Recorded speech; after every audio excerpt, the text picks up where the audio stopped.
Ya inicia Hablemos de Obesidad y Salud. Entrevistas, mensajes, historias de vida, reportajes, recomendaciones y mucho más. Póngase cómodo. Ya iniciamos.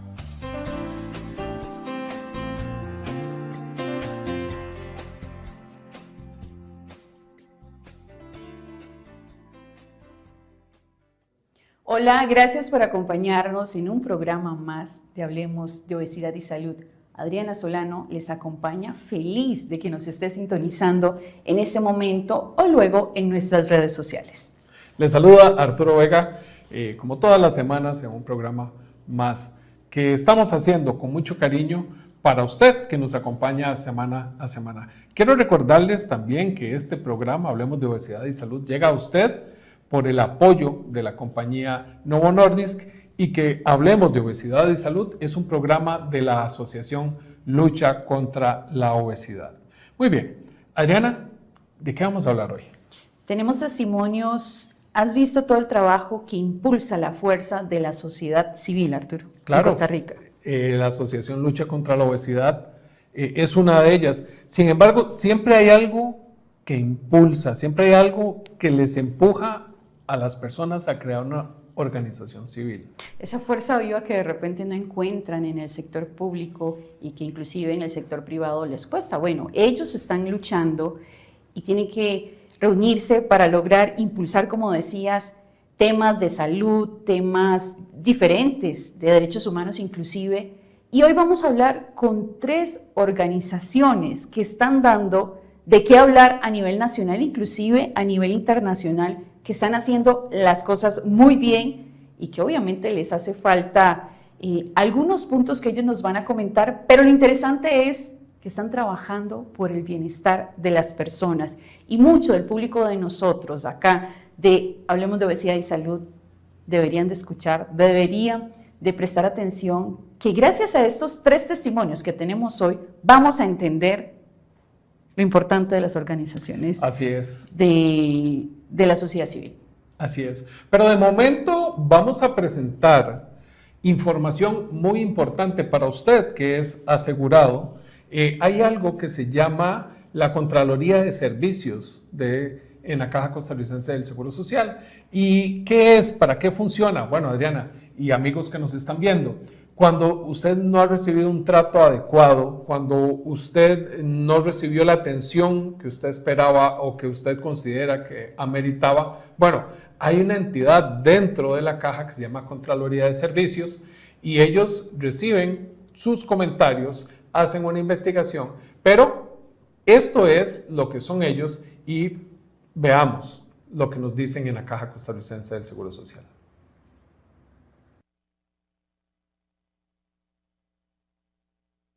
Una de las quejas más comunes de las personas que viven en obesidad en nuestro país es que cuando llegan a un centro médico, en algunos casos han recibido comentarios negativos sobre su peso, o bien todas sus dolencias se reducen a su peso. Hablemos de Obesidad y Salud le hizo la consulta a la Caja Costarricense del Seguro Social sobre qué mecanismos hay para poder poner una queja cuando alguien recibe un maltrato. El licenciado José Campos Vindas de la Contraloría de Servicios evacuó todas nuestras dudas, pero antes vamos a escuchar un caso real, alguien que vivió una de estas malas experiencias.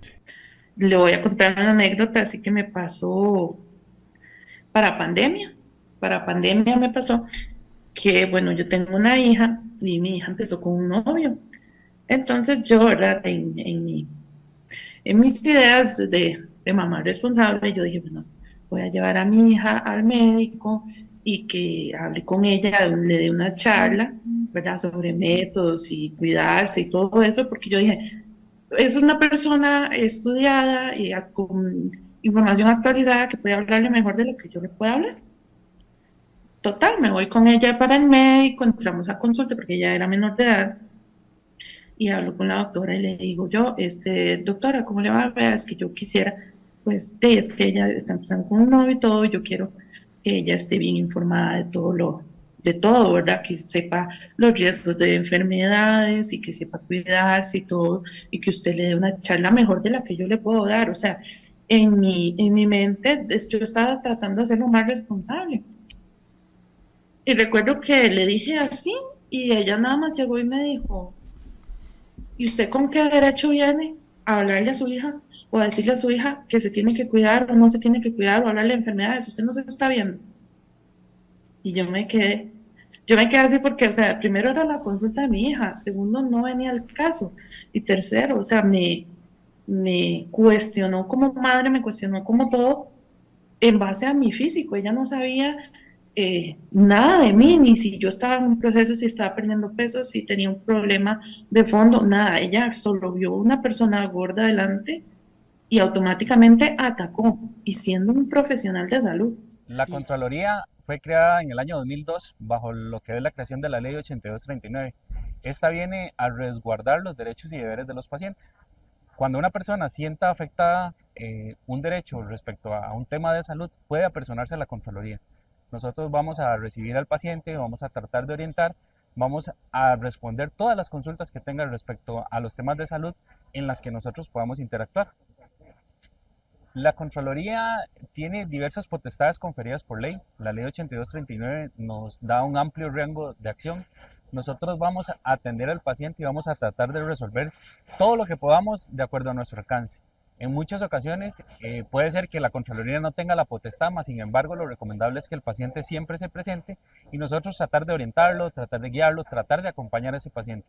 A veces no sabemos dónde acudir, qué medios podemos optar en la institución, entonces ahí es donde nosotros los instamos que se apersonen a las Contralorías. Siempre vamos a tener el personal necesario para acompañar a ese paciente, para que sepa cuáles son sus derechos, cuáles son sus deberes, qué puede preguntar y qué derechos tiene referente a la atención de servicios de salud.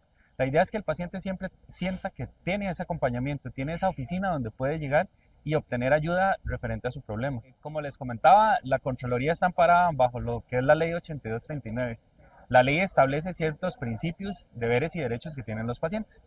Los pacientes tienen diversos derechos, como por ejemplo atención digna y respetuosa, ser atendidos en un lugar que cumpla con los requisitos de salud. Entonces, encontramos una gama amplia de derechos que el paciente tiene. Cada caso es particular, siempre van a existir situaciones en las cuales la persona se puede ver transgredida y ahí es donde se le insta a la persona que asista a la Contraloría.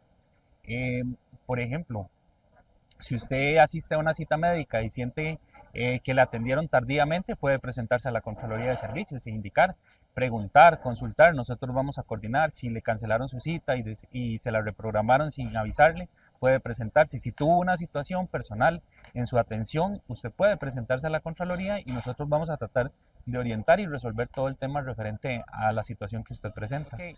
El paciente tiene como deberes establecidos bajo la Ley 8239 brindar la información completa con su estado de salud. A veces se tiene que el paciente asista a la consulta y dice mentirillas, tal vez porque le da vergüenza, tal vez porque no se siente cómodo, no tiene la confianza, mas sin embargo, al estar frente a un profesional de salud, el médico siempre tiene que conocer toda la historia clínica del paciente, indistintamente la situación que sea. Entonces, está contemplado bajo uno de los deberes que el paciente brinde toda la información necesaria para la atención de salud. También respetar tanto los deberes y derechos como al personal público de salud. También encontramos contribuir oportunamente al financiamiento del Estado, digamos en este caso contribuir con las cuotas patronales de la institución si corresponde bajo la modalidad de aseguramiento que tenga el paciente. No, nosotros somos bastante rigurosos en este aspecto. Caso que se recibe en la Contraloría, le vamos a dar el acompañamiento para que se emita una respuesta. Siempre tiene que brindarse una respuesta como tal. Hay situaciones que van a ser atendidas por las Contralorías de Servicios y hay situaciones que no son de competencia de la Contraloría, más sin embargo esta siempre le va a dar un seguimiento. Siempre vamos a verificar que al paciente se le brinde una respuesta. En el caso de que al paciente no se le brinde una respuesta, puede acercarse a la Contraloría y nosotros vamos a verificar. No podemos dejar ningún caso sin atender. Nuestra prioridad siempre va a ser el paciente y siempre va a ser que este paciente se vaya con su situación atendida. En algunas ocasiones la atención va a demorar un poquito más de la cuenta, pero siempre vamos a buscar que al paciente se le brinde una respuesta. Eso es nuestro principio básico. Nosotros siempre vamos a buscar que se emita una respuesta como tal. Las contralorías van a encontrarlas en los servicios de salud, tanto públicos como privados. Vamos a encontrar en los hospitales. Nosotros podemos asistir en el centro médico y ya sea que en el centro médico preguntemos dónde queda ubicada la oficina de la Contraloría, y si no, podemos ingresar a la página de la caja.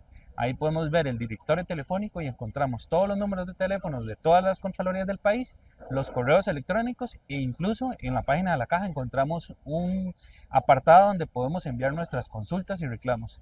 Esas consultas van a ser recibidas bajo un sistema llamado SIGESCO, que se va a ser trasladado a los contralores, y los contralores se van a encargar de darle respuesta a ese paciente o ponerse en contacto con ellos. Donde no existe Contraloría de Servicios, por ley, el Ministerio de Salud es el que va a atender este tipo de situaciones. Entonces, la persona puede apersonarse al lugar, al centro, si no encuentra una Contraloría como tal, que más que todo ocurre en zonas fuera del GAM, puede acceder ya sea por el Ministerio de Salud, la Auditoría de Servicios de Salud, que ellos muy amablemente van a cumplir la función de las Contralorías de Servicios, o inclusive pueden acercarse por medio de la parte digital. En la página de la caja pueden hacer la consulta, y por medio del sistema institucional se va a trasladar a quien corresponda para darle la atención al caso. Para el asegurado es importante recalcar que las Contralorías están diseñadas para tutelar sus deberes y derechos. Nosotros siempre vamos a tratar de resguardar al paciente, siempre vamos a tratar de darle este acompañamiento, y lo ideal es que siempre se apersonen a la Contraloría. Nosotros vamos a escucharlos, vamos a tratar de orientarles y resolver todas las situaciones que se presenten. En algunas ocasiones podemos, bajo los marcos normativos que existen, y en otras no, pero siempre vamos a orientar a este paciente. En ocasiones sienten que no tienen dónde dirigirse, y por el contrario deben de presentarse a la Contraloría, y nosotros con todo el gusto vamos a atender a los pacientes. Nuestro compromiso es servir al usuario. Entonces así, amigo y amiga asegurada, si usted va a una cita y no recibe un muy buen trato, sabe que tiene una herramienta que puede utilizar dentro de la institución. Vamos a un corte. Ya regresamos.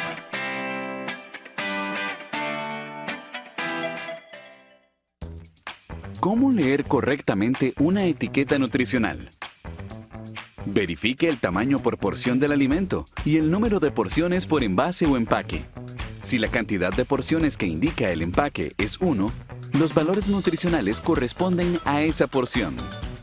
Pero, por ejemplo, si un paquete de galletas trae 4 galletas y la porción son 2 galletas, multiplique la cantidad de los valores nutricionales.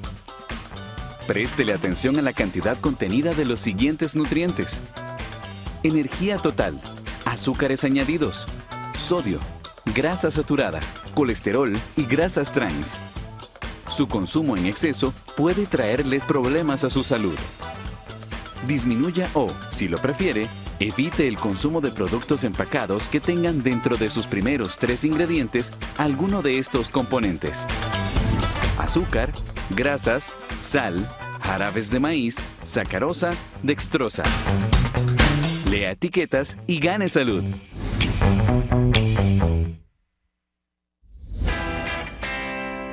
Estamos de vuelta. Hablemos de obesidad y salud. Iniciamos en este momento con el testimonio, pero aparte de eso, todo el trabajo que está haciendo la señora Margie Rojas de Acopodi, esta asociación que está trabajando, que está luchando contra todo y con las uñas en varias partes del país para pacientes, pero sobre todo en prevención. Quiero que la escuchemos. La psicóloga Margie Rojas Herrera, presidenta de la Asociación Costarricense para Pacientes Oncológicos Digestivos, Acopodi, ha tomado con amor y compromiso el legado de su hermano, asegurando que la asociación siga siendo un símbolo de esperanza e inclusión.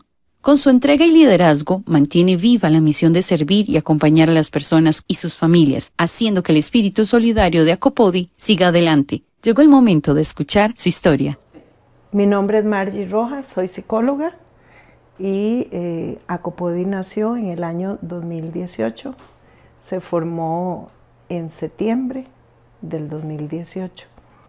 Bueno, Acopodi nació precisamente porque en febrero de ese mismo año diagnosticaron a mi hermano, que era periodista, y en esa época consultó precisamente en el mes de febrero por dolor de cintura.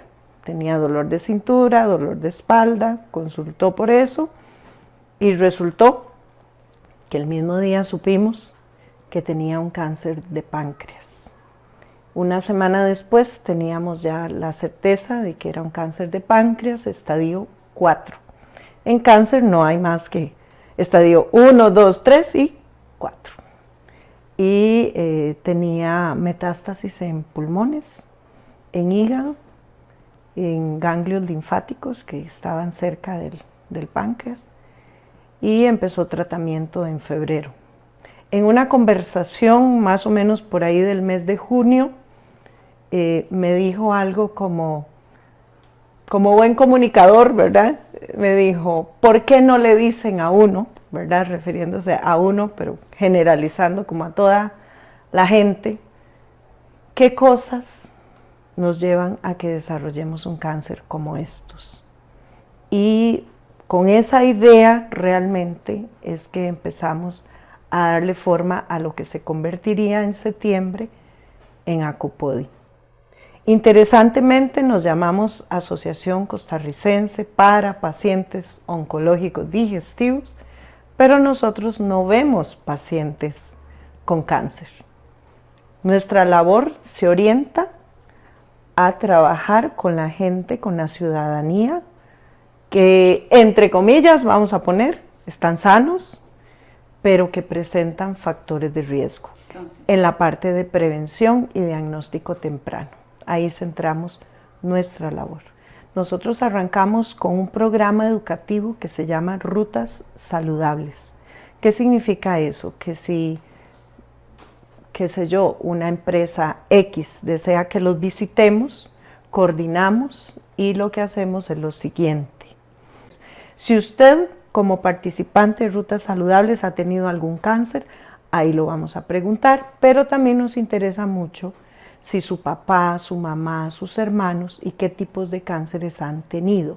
Pero lo extendemos a la familia más amplia, tíos, primos del área paterna y de la familia materna.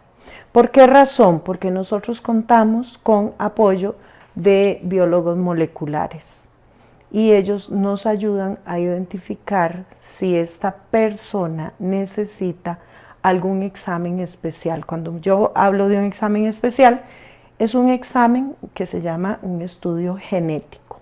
No todos los cánceres, y aquí esto es muy importante, son de tipo hereditario, pero hay un 7% de las personas que sí. Entonces, a veces coincidimos de que en Rutas Saludables encontramos 1 o 2 personas al año, ¿verdad?, que tienen estas características, y ahí es donde los biólogos moleculares nos orientan y orientan a esta persona en particular. Esta orientación es gratuita, o sea, es una conversación con el profesional que tiene el participante de Rutas Saludables. Entonces, nosotros lo que hacemos es, como para simplificarlo, identificar factores de riesgo. Eso es el primer paso. Una vez que identificamos factores de riesgo, entonces puede ser que, por ejemplo, vos haces el cuestionario y entonces salís que tenés hígado graso y sos diabética y tenés obesidad, sos sedentaria y comes muchos alimentos procesados. Entonces, ¿qué hacemos? Te vamos a invitar, porque sos con hígado graso, te vamos a invitar a un seminario educativo de hígado graso. ¿Por qué nos interesa que la persona aprenda? Porque las investigaciones, y hay muchísimos metaanálisis a nivel de investigaciones, que dicen que cuando una persona aprende, se educa en estos temas, es más rápido el poder diagnosticarla si hace un cáncer, porque puede identificar un montón de síntomas y puede identificar un montón de cosas. Pero además te permite a vos empoderarte de yo tengo este factor de riesgo, ¿cómo hago para modificarlo? Bueno, de lo que hemos valorado en estos 2 años que hemos arrancado con Rutas Saludables, tenemos alrededor de 585 personas valoradas, ¿verdad? Esos serían los participantes de Rutas Saludables. Apoyando como voluntarios, igual andamos en una proporción similar, porque nuestros voluntarios son los estudiantes de carreras de la salud que hacen su trabajo comunal con nosotros y algunas otras personas que se nos unen y nos ofrecen su tiempo para ir a apoyar en Rutas Saludables. Entonces también tenemos que han pasado, ¿verdad? También alrededor de 500 personas como voluntarios. O sea, Acopodi no ofrece ni apoyo económico a familias que estén con cáncer, ni albergue, ni ir a visitar, ni medicamentos, nada. Nosotros trabajamos prevención y diagnóstico temprano. Sí. Bueno, como desafío ha sido que la gente le vea la importancia. Yo creo que la gente, se centra más cuando ya hay alguien con diagnóstico. Sí, es impactante y toda la noticia de tener a alguien con un diagnóstico. Ya lo viví con mi hermano. Pero la gente le da menos importancia a la parte preventiva. Y eso lo hemos conversado con la gente de la Organización Panamericana de la Salud, por ejemplo. Prácticamente, si usted hace una lista de todas las asociaciones que hay en Costa Rica y fundaciones, todas se centran en ir y estar con el paciente y hacer cosas con el paciente ya con diagnóstico. Pero creo que no hay asociaciones, ¿verdad?, que trabajen prevención y detección temprana como lo estamos haciendo nosotros. Entonces, obviamente se ocupa dinero para hacer estas cosas. No podemos decir, bueno, vamos a ir, qué sé yo, a Guanacaste, pero en Guanacaste, ¿a dónde nos quedamos a dormir y cómo pagamos? Porque no tenemos dinero, ¿verdad? Entonces, bueno, eso nos ha limitado. ¿A dónde vamos? Bueno, donde alguna de las voluntarias tenga una casa y nos podamos quedar a dormir ahí. Entonces, esos son los lugares que visitamos, pero no podemos decir, bueno, voy a ir a Ciudad Neily porque a dónde me quedo y cómo lo pago. Claro que sí, queremos hacerlo, pero que sería el ideal, poder recorrer Costa Rica, ¿verdad?, con nuestros voluntarios e ir y valorar gente en todo lado. Hay una gran necesidad de que la gente aprenda de esto y aprenda sobre todo que se pueden modificar hábitos de vida para evitar seguir, les digo yo, por el mal camino hacia el cáncer, ¿verdad?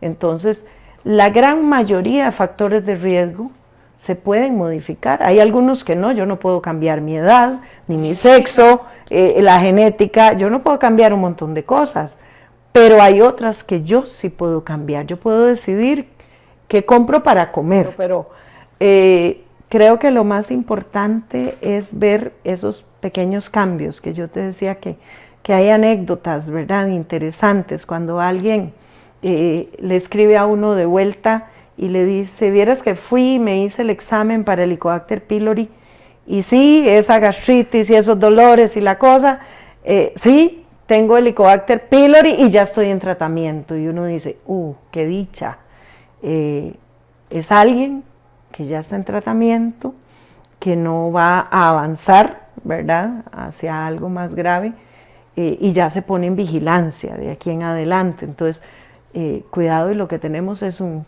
cáncer de estómago menos en el país a través de esto, o gente que te escribe de vuelta y te dice, ¿se acuerda que yo le dije ese día en Rutas Saludables que yo vapeaba?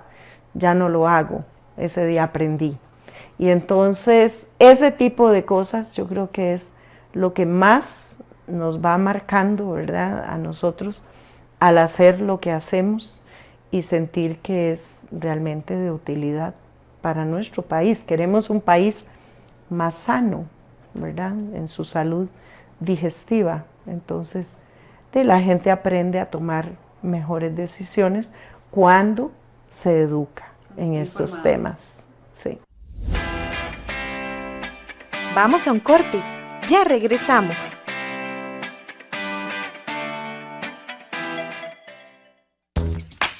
¿Cómo interpretar una etiqueta nutricional? Tenga presente que cuando compre un producto light, liviano, reducido, ligero, no necesariamente significa que sea de consumo libre. Algunos productos pueden tener solamente un 25% menos en uno o más de los siguientes componentes: energía, azúcar, grasa, sodio. Considere siempre que si un alimento empacado o listo para consumo ha sido frito y si tiene en sus ingredientes margarina o aceites hidrogenados, es posible que sea un producto con contenido de grasas trans. Lea etiquetas y gane salud.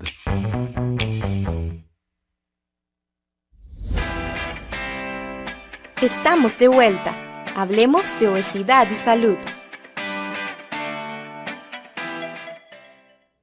Continuamos en su programa Hablemos de Obesidad y Salud, agradeciendo su sintonía como todas las semanas. Invitándole también para que siga nuestras redes sociales. Aparecemos como Hablemos de Obesidad y Salud en Facebook. En Instagram aparecemos como Obesidad y Salud CR. Y también le invito a que busque nuestro canal de YouTube. Aparece como Hablemos de Obesidad y Salud. Ahí usted va a encontrar todos los programas que hemos emitido desde el 6 de enero del año 2018, que iniciamos con esto desde una cabina de radio, pero hoy, bueno, hemos crecido tanto y es muy diferente el programa.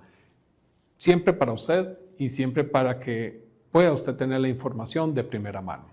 Ahora que estamos hablando de información de primera mano, quiero presentarles la siguiente historia. Hace más de 20 años a una madre le dieron una noticia. Su hija vive con diabetes de tipo 1. Sin embargo, hace tantos años no había tanta información como el día de hoy. Pero, ¿cómo tomó ella esta noticia? ¿Qué hizo ella? A continuación, vamos a conocer la historia de doña Ana Ortega y la organización llamada Día Vida.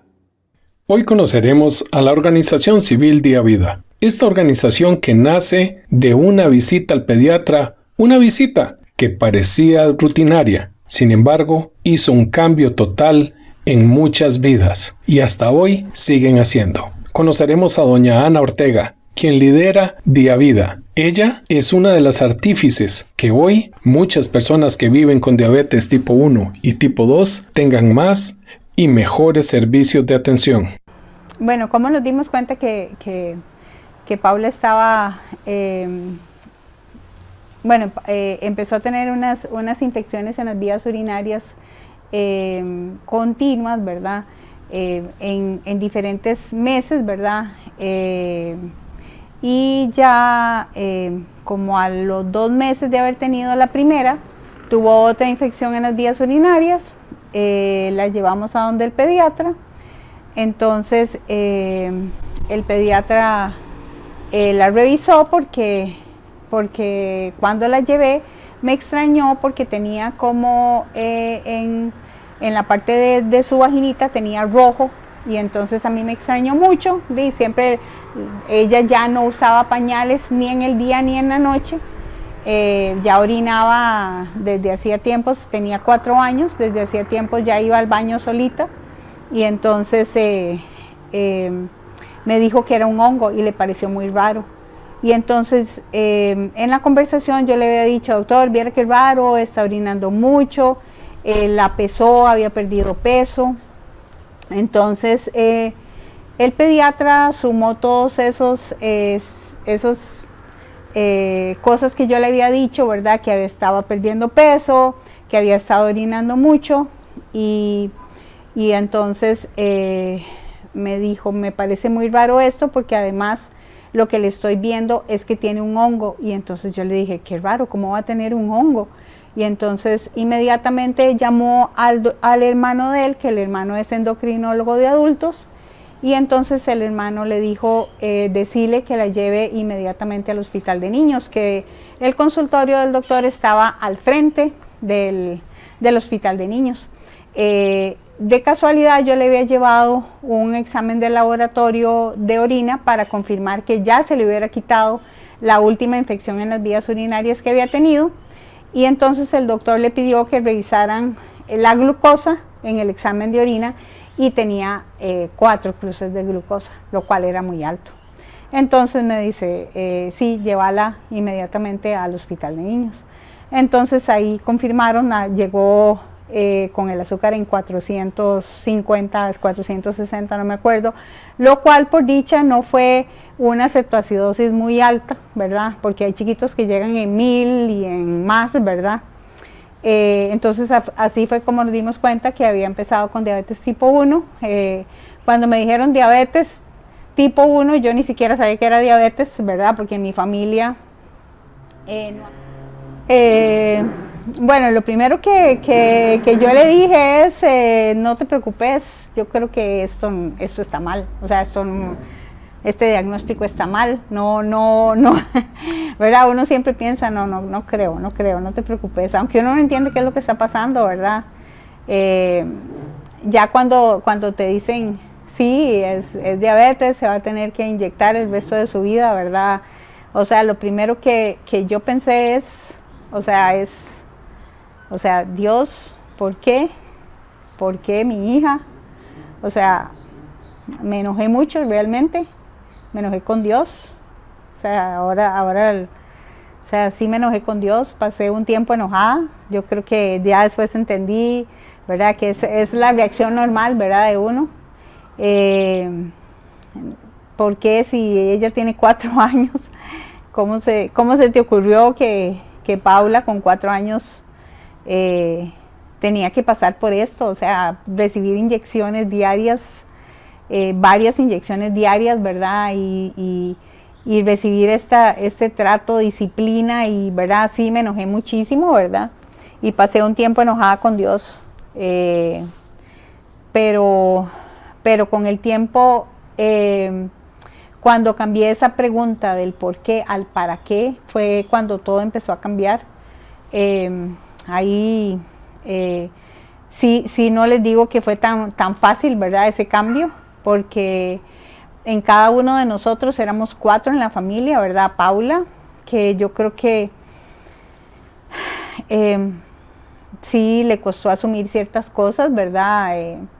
Al principio, cuando iba a una piñata, a una fiesta de cumpleaños, y veía que iban a darle a la piñata, se iba para otro lado, aunque ella tal vez no entendía por qué no podía comer lo que había dentro de esa piñata, los confites, decía, mejor me voy, ¿verdad? Son como cosas que uno que no entendía, pero no sabía cómo asumirlo, entonces decía, mejor me retiro. Cada uno en la familia es afectado diferente. Mi esposo también le costó muchísimo, nunca quiso ponerle insulina ni hacerle una glicemia porque sentía que le estaba infringiendo dolor. Es difícil, la diabetes es una condición de por vida, es difícil, pero sí lo que necesitamos es, en vez de aislarnos, buscar a otras personas que estén pasando lo mismo que nosotros. Y de ahí es donde surge la idea de buscar a otras familias, ¿verdad? Bueno, cuando yo iba al hospital de niños, muchas veces a recoger los medicamentos, la enfermera, en ciertas ocasiones que había alguna mamá con algún chiquito recién diagnosticado, me pedía que hablara con alguna mamá que estaba un poco triste. Entonces yo iba y hablaba con la mamá, le explicaba cómo habíamos retornado a la vida diaria, que sí, que había que hacer ciertos cambios, pero que no se preocupara, ¿verdad? Entonces esta mamá me dice, ¿por qué no hacemos un grupo y nos reunimos periódicamente a aprender para que nuestros hijos se conozcan? Y bueno, a mí no me sonó tan mal, ¿verdad? Entonces yo vine y le conté a Luis, mi esposo, y me dice, sí, me parece una buena idea. Y entonces empezamos a contactar familias del hospital y nos empezamos a reunir. Empezamos como 3, 4 familias, nos empezamos a reunir mensualmente. Empezamos a invitar a los mismos médicos a que nos dieran charlas, y así fue como empezamos, de un grupito pequeñito, y empezamos a crecer y a crecer y a crecer. Empezamos a contactar casas farmacéuticas para que nos dieran charlas también, la misma gente de las farmacéuticas. Y así fue como empezamos con la asociación. Esta mamá nunca fue a las reuniones, por cierto. De vez en cuando la veo, es nutricionista. El hijo yo creo que fue una vez al campamento, pero nunca no es muy asiduo a las reuniones. Pero sí, así fue como empezó la asociación. Una vez me contactó un doctor y me invitó a las charlas de la IDF, y así fue como crecimos mucho más, porque la Federación Internacional de Diabetes, al tener asociaciones en América Latina que tienen ya 50 años de estar funcionando, ya nos dimos cuenta que hacían los campamentos. Para hacer el primer campamento, contactamos al doctor Bogarín del Hospital de Niños, y nos dice, bueno, yo he ido a campamentos en Canadá, pero bueno, eso es una gran responsabilidad. Y bueno, lo que hicimos fue que contactamos a una asociación en Argentina y mandamos a Paula, y iban a hacer un campamento en Argentina, entonces mandamos a Paula que se entrenara al campamento, y vino, y hicimos el primer campamento. Y ya ahora en enero, el próximo enero, 23, 24 y 25, vamos a hacer el campamento número 13 ya. Empezamos con 30 niños, y ahora somos el campamento de Nicaragua y Costa Rica, porque vienen niños de Nicaragua también. Tenemos 60 niños de todo el país, vienen de Limón, de Guanacaste, y ya tenemos 60 niños por año que participan del campamento. Lo que más nos cuesta todavía es recaudar fondos. Eso es lo que más nos cuesta. Reunir los fondos, sobre todo para el campamento. Ese es el proyecto más lindo, más grande, pero el más costoso. Y eso es lo más duro, lo que más nos cuesta. Pero realmente es un proyecto. Todo Diga Vida es muy bonito. Un día que tengan calma, ¿verdad? Que tengan calma, sobre todo mucha paciencia. A veces uno quiere solucionar todo, no se puede solucionar todo, ¿verdad? Uno a veces se siente impotente, ¿verdad? Cuando los ve tristes, tal vez a veces cuando dicen yo no quiero seguir viviendo con diabetes, ¿verdad? Y uno sabe que no puede pasar, ¿verdad? Pero creo que a veces la pregunta es, a veces no hay que decir nada, simplemente estar ahí, abrazarlos, ¿verdad? Saber que decirles simplemente aquí estoy, cuentas conmigo, ¿verdad? Saber que uno los apoya, tal vez no estresarlos tanto, a veces uno los estresa mucho. Y agarrarse de Dios, eso ha sido, o sea, yo les puedo decir que lo que me ha ayudado a estar aquí hoy y a estar, digamos ahora Paula, les cuento que Paula vive del otro lado del mundo, y lo que me puede mantener a mí tranquila, ¿verdad? Sabiendo que Paula está en buenas manos, es saber que está en las manos de Dios. Eso es lo único, porque uno a veces no puede hacer nada. Entonces uno le tiene que dejar a los hijos en las manos de alguien que uno sabe que ama más a los hijos que uno, y solo Dios. Entonces esa es la única manera como uno puede dormir tranquilo. Esa es la única receta, la mejor receta que les puedo dar es dejar a sus hijos en las manos de Dios. Y llegó el momento de presentarles a Vivian Leal, una mujer que nos da un testimonio de vida desde su organización Destrezas para la Salud, que ha trabajado muchísimo con las políticas públicas para poder atender a pacientes que yo sé que están viendo en este momento Hablemos de Obesidad y Salud, este programa que por 7 años los ha estado acompañando, y estamos tratando de llevarles material con un propósito para que todos ustedes, aparte de que lo puedan entender, puedan compartir y puedan vivir lo que estas personas están haciendo para el bienestar de toda esa comunidad. En el 2014, Vivian Leal fundó la ONG Destrezas para la Salud, creando estrategias reales y multidisciplinarias para apoyar a pacientes con cáncer y sus familias. Su iniciativa nació tras recibir un diagnóstico de cáncer de seno grado 4 con metástasis, con solo 3 meses de vida que le daban. Lejos de rendirse, transformó su experiencia en una misión de esperanza y acompañamiento para otros. Quisimos que ella misma nos contara cómo ha logrado salir adelante para que todos aprendamos desde su experiencia. Hola, soy Vivian Leal, presidenta y fundadora de la Asociación Destrezas para la Salud. Vivian es una mujer, una esposa, una madre, una paciente sobreviviente y resiliente del cáncer de mama. Una persona que ha vivido 20 años caminando a través de luchas, batallas, con vida, con esperanza, siempre con un propósito y mirando al frente, porque todavía mientras hay vida, pues hay mucho que hacer. Realmente cuando te dan una noticia, en mi caso, una mujer joven, yo trabajaba como educadora, tenía 3 hijos pequeñitos, una vida como la que cualquier mujer puede tener, te dan un diagnóstico de vida limitada como es el cáncer, literal, en ese momento sientes que se te metió un terremoto a la casa.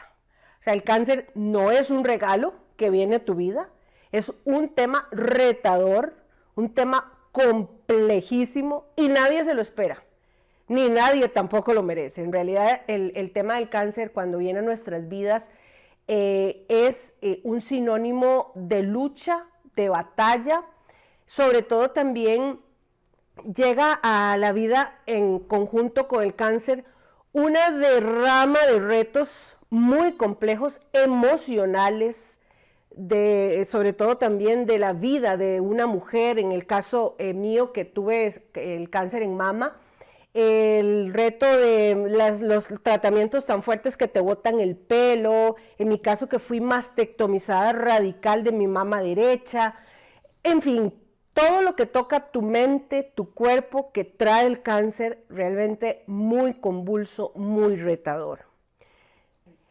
De cara a todos los tratamientos en cáncer, en mi caso cáncer en mama, y al mes me dicen también que tengo una metástasis hepática, es decir, el cáncer se me va al hígado porque tengo enfermedad metastásica. En realidad empiezan una serie de factores que tienen que ver con alimentación, medicamentos y esa fusión a mí, y creo que es el común denominador de muchas pacientes hoy por hoy, nos hacen un efecto palomita, decimos, ¿verdad? Yo tuve que lidiar con más de 300 libras en el momento en que tuve los tratamientos más fuertes, que en mi caso se me aplicaban tratamientos para contrarrestar el cáncer una vez a la semana, todos los viernes, todo el día. Fue una lucha casi de 3 años con los peores tratamientos para lograr también un equilibrio entre mi alimentación y el peso que logré ganar, que no me sirvió más que un factor más de lucha, ¿verdad? Porque eso, como decían los médicos, es como echarle de comer al cáncer, ¿verdad? La obesidad, un factor de riesgo más, para lograr estabilizarla. Tuve un año, me acuerdo, un año completo de especialistas en nutrición, endocrinología y demás, que me ayudaron muchísimo a establecer un peso. Logré perder 29 kilos en un año y luego en el año siguiente 15 kilos más. Pero claro, yo dejé de comer de todo, ¿verdad? No comía grasas, no comía azúcar, no comía nada de embutidos y realmente como llaman ellos, una alimentación anticancerígena, ¿verdad? Muy sana, muy orgánica, pues para también contrarrestar todo el tema de cáncer que estaba pasando en ese momento. Sí, eso es un tema que yo cuento porque hay un antes y un después. Yo recuerdo que en el momento que nos dan el diagnóstico, mi esposo y yo desesperados, realmente mi esposo decía, Dios mío, mis hijos chiquititos, y esto ya se me va a morir, ¿verdad? Porque realmente el paradigma con el cual luchamos, que es cáncer-muerte, ¿verdad? Lo cual no es cierto, porque si no, no estaría yo pues aquí con ustedes hablando. empieza a darte tregua, ¿verdad? Es como, ¿qué hago? ¿Me voy a morir? ¿No me voy a morir? ¿Qué sigue todos los días? Yo, al día siguiente de mi diagnóstico, hoy me dijeron, tenés cáncer, grado 4, avanzado, estamos tarde, y al día siguiente ya yo estaba en el hospital. O sea, no tuve ni siquiera como tiempo de decir, ok, ¿verdad? ¿Qué es esto? Sí. Y sí, ya los dejé solos, ¿verdad? ¿Qué hago? Porque igual cuando ya el cáncer se me fue al hígado, a mí me dijeron tenés 3 meses de vida. A mi esposo lo mandaron a buscar abogado, psicólogos, porque aquí no hay tiempo, ¿verdad? Entonces, empieza uno, yo creo que esto es una lucha diaria. Un día te caes fuertemente. Yo hubo días en que le dije a mi esposo, por favor, no me lleve a la quimio. No quiero ir más, estoy agotada. Y otros días, Vivian, vamos, ve a los chicos, etc. Y ahí va uno, un día sí, un día no. Creo que definitivamente las mujeres, en este caso que sufrimos el cáncer en mama, siempre hay un segundo aire por ahí adentro, siempre. Y esa conexión, sentada yo ahí en las salas de quimioterapia, horas de horas, viendo bajar los sueros, yo siempre agarraba los sueros, les hablaba, les daba la bienvenida a mi cuerpo, o sea, eran diría, técnicas, ¿verdad?, que uno como paciente puede aplicar y que me hicieron mucho bien. O sea, yo en realidad logré pasar quimioterapias que incluso los médicos dicen que muchas no lo soportan. Tuve amigas que murieron en el proceso con la misma quimio por los efectos secundarios. Y realmente yo creo que tiene mucho que ver, yo digo que un 98%, el estado mental óptimo, ¿verdad? Que yo concentrada, sin mucha herramienta, porque en ese momento pues solamente yo era educadora, mamá, 29 años, empecé a aplicar y a trabajar en mí, desde la fe y desde el estado mental. Para hablarte un poco de cómo se da esto, en el año 2010, cuando ya yo, como digo, logré sacar así como la nariz, ¿verdad? Un poquitito de las peores cirugías. Hoy tengo más de 17 cirugías, más de 15 años sentada en esas salas de quimioterapias. Mis médicos, incluso por motivación de ellos, me decían, bueno, Vivi, usted no se murió de milagro, hagamos algo, ¿verdad? Algún proyecto, algo que podamos compartir. Una de las cosas que a mí me llamaba mucho la atención es la falta de integralidad de atención en los sistemas de salud. O sea, y hoy la OMS lo dice, a nosotros el sistema nos da un 10%, que es la cirugía, el tratamiento, el doctor, etc. Pero el 90%, ¿de dónde lo agarro y cómo lo tomo? Y es, por ejemplo, todo el resto, psicología, todo lo que es nutrición, todo lo que es fisioterapia, etcétera, todas esas disciplinas que vienen a hacer una real integración en la salud de una persona con una enfermedad crónica como el cáncer. ¿Qué empezamos a hacer? Yo me acuerdo que yo lloraba y lloraba y lloraba y le decía al doctor, me voy a morir, me siento mal, y el doctor me decía, Vivian, perdón, yo soy oncólogo, yo no sé de psicología, yo no sé si quiere el abrazo y lloramos juntos, pero no le puedo ayudar, ¿verdad? Yo me engordaba, y el doctor me decía, vaya de ejercicio, póngase a dieta, y yo, pero si todo lo que como lo vomito, y no me puedo ni mover porque tengo 20 días de operada, entonces siempre era un faltante en la necesidad de integración. Es por eso que nace, y por eso se llama Destrezas para la Salud, la organización nuestra, donde planteamos una propuesta clara para el paciente y su familia en toda esa integralidad que no dan los sistemas y que además me toca a mí como paciente.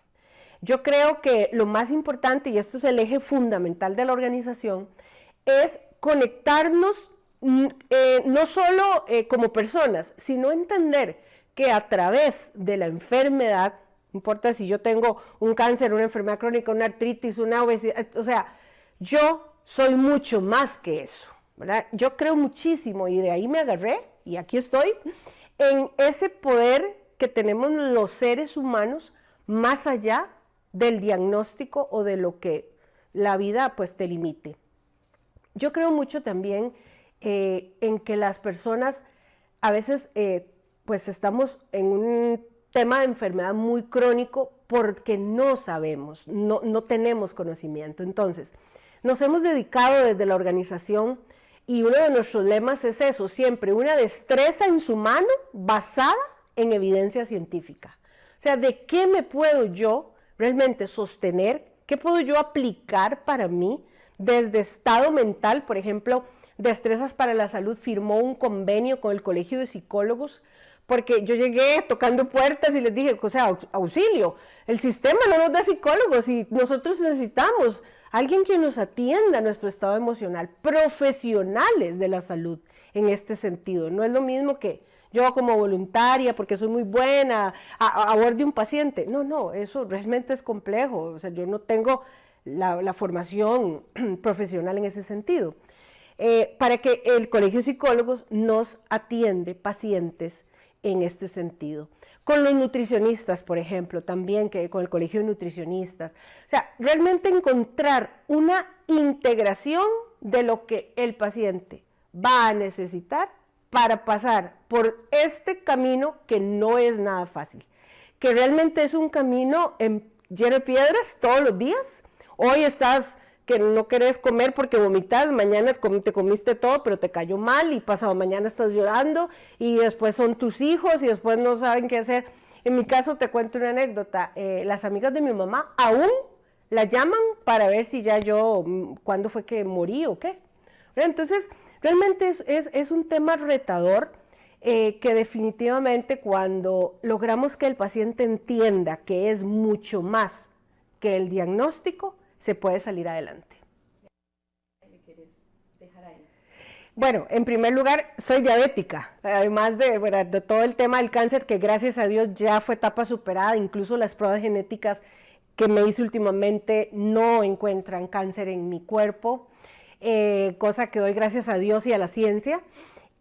Soy diabética por genética de mi madre y soy hipertensa por genética de mi padre, o sea, todas. ¿Qué le puedo yo decir? Mire, en realidad no importa el diagnóstico que tengamos encima, siempre conectar y nunca dejar de lado que somos personas, que usted y yo tenemos la gracia absoluta de tener vida, de respirar, de levantarnos el día de hoy.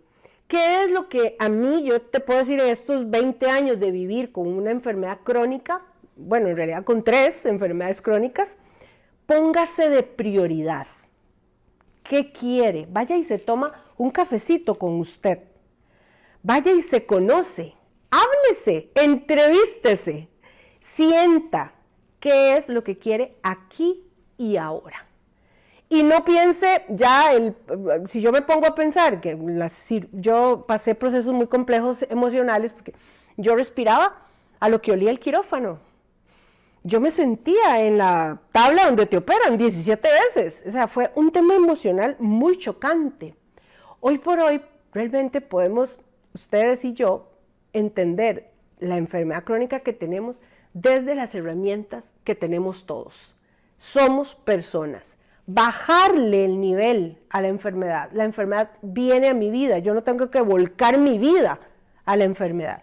Y luego yo creo que un elefante tan grande se mata a pellizcos, ¿verdad? La diabetes, por ejemplo. Qué rico y qué bonito y qué creativo empezar a ver estilos de vida saludables. Hoy por hoy, mi única medicina es la alimentación y el ejercicio. Es que ya no me pueden hacer nada más. Ya, si yo entrara en alguna otra complicación, etcétera, ya... Es que ni venas tengo, o sea, tengo un catéter central y punto. Entonces, alimentación y ejercicio, métase en ese mundo y estado mental óptimo. Yo he tenido el honor por 2 años ya de presidir algunas mesas nacionales de la Ley de Salud Mental en Costa Rica y creo que es por ahí. Todos necesitamos de un estado mental óptimo, de salud mental diaria, de un pensamiento y una actitud diferentes. Y más los que tenemos un diagnóstico, pues tenemos doble oportunidad de crecer, conocer y sobre todo ver qué herramientas puedo aplicar yo para sentirme cada día más sano, más fuerte y más feliz. Adriana, qué impactante cómo personas que vivieron algo tan fuerte toman fuerza para hacer algo tan grande como una organización civil y apoyar a personas que no conocen, pero que les va a ayudar a no vivir lo que ellos tal vez vivieron. Y definitivamente estas son las historias que nos inspiran acá en Hablemos de Obesidad y Salud.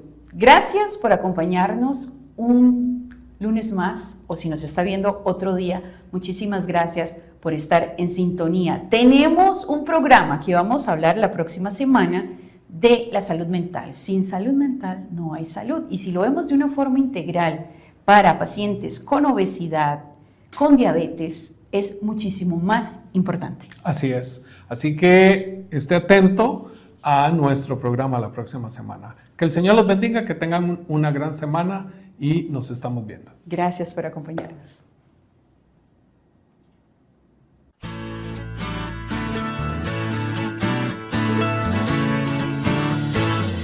Esto fue Hablemos de Obesidad y Salud. Te esperamos en nuestro próximo programa con más información.